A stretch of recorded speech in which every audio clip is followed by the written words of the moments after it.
What is up, guys? Dan at the side. So in this video, I'm going to show you the Facebook Ads Lookalike Audience tutorial on Facebook Ads Manager. So first, head over to adsmanager.facebook.com and then log in with your Facebook account. And after that, you need to hover here on the left side and then click on Audiences. After clicking on Audiences, the new tab or the new window will open. After that, here in the audience section, you will see the button to create a lookalike audience. Click on this, and then from here, you need to select your lookalike source.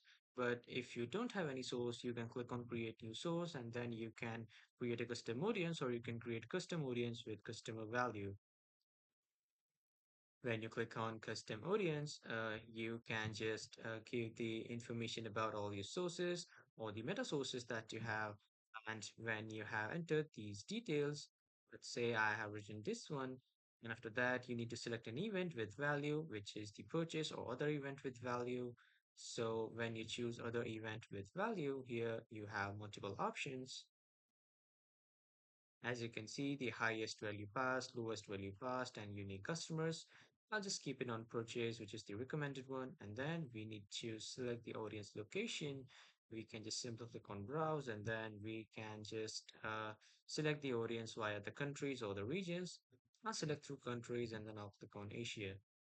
And after that, here in the Asia, you can see there are multiple cities that I can choose from. And after that, when I am done, I'll just simply close this and I need to search the region or the countries. I'll just simply click on browse again, and then I can also select the regions like the free trade areas, and then here in the North America free trade agreement, then in the US.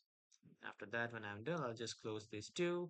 And here in the select audience size, you can just minimum select the one and then maximum is six. So it's recommended to go with one.